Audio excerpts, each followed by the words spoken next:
ओम सूर्य के ताप से मानो अंगारे बरस रहे हों, प्राण हरने का वाली लू भी चल रही हो। समीप इस प्रचंड ताप से झुलस रहे, ऐसे लग रहा मानो अब जीवन की कोई संभावना ही नहीं रही। पर यह क्या, देखते ही देखते गगनमंडल में एक घोर गर्जना हुई और बिजली कड़की और बादलों के विशाल समूह ने आकाश को आच्छादित कर लिया। आकाश से बारिश की बूंदें जैसे बड़ी बड़ी बूंदें बरसने लगी, मंद शीतल बयार बहने लगी, मानो हर तरफ जीवन फिर से स्पंदित हुआ। प्यासे चातक, प्यासी धारा, प्यासे जीव सबने आकाश से बरस रहे अमृत की बूंदों से अपनी प्यास बुझाई। अपनी पवन के झोंकों से इतराती वृक्षों की डालियों पर बैठी बुलबुल ने भी फिर से गाने शुरू किए।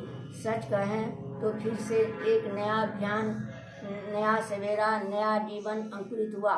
सचमुच प्रकृति की तरह हमारे जीवन में भी ऐसी ही घटनाएं घटती रहती है। काम, क्रोध, लोभ, मोह के प्रचंड ताप से हमारे अंतस की बगिया में खिले हुए सत्य, प्रेम, करुणा, संयम, संवेदना, क्षमा आदि के पुष्प झुलस उठते हैं। देखते ही देखते अंतस में बह रही सत्य, प्रेम, करुणा, संवेदना की पायास धारा समाप्त हो जाती है। फिर जीवन में चेतना व चेतनता का कोई स्थान नहीं रह जाता। अतः ऐसी स्थिति में जब काम, क्रोध, लोभ, मोह के प्रचंड ताप से हमारे जीवन में हाहाकार मच उठता है, कहीं कोई मार्ग नहीं दिख पड़ता, हर तरफ अंधेरा ही अंधेरा हो, तब हमें अप्रकाश की नहीं परम प्रकाश की जरूरत होती है। पर यह प्रकाश सामान्य चेतनता, तप, ज्ञान, वैराग का नहीं, वरन यह प्रकाश है अखंड योग, ज्ञान, वैराग, भक्ति का। और यह संभव है मात्र ईश्वर व गुरु के शरणागति से। अतः इन्हें हृदय में हमेशा हमेशा के लिए धारण करने से अपने अंतस में ब्रह्म का प्रकाश स्वयं फैल जाती है। तब हमारे अंतस में प्रकाश में गुरु ही, ईश्वर ही पूर्ण ज्ञान अर्थात पूर्णिमा का चांद बनकर निकल आते हैं। देखते देखते अपने अंतस आकाश में ब्रह्म आकाश की ज्योति जगमगा उठती है। धवल चांद की धवल किरणें सोमरस, अमृत रस, ब्रह्म रस,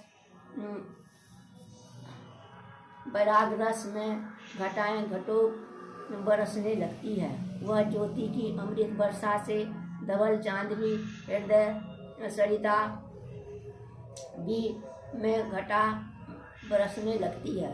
वह ज्योति को अमृत वर्षा से धवल चांदनी की तरह हृदय को प्रकाशित कर देती है।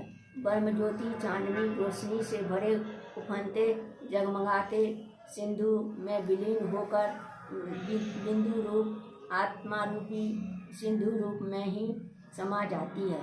फिर देखते देखते इस ब्रह्म सरोवर, ब्रह्म सागर में सूक्ष्म प्रेम, करुणा, संवेदना, ब्रह्म कमल सौम्य खिल उठता है।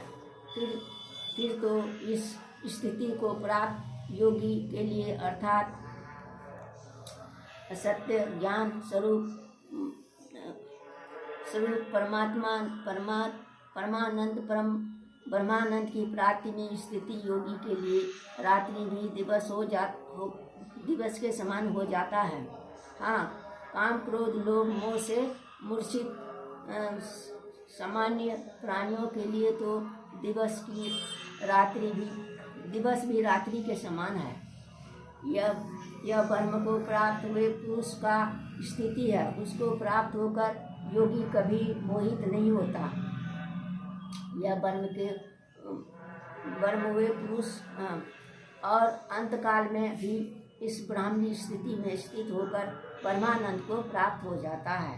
हम प्रभु के प्यार में सदा मग्न रहूं, जीवन खुशियों से भरपूर हो।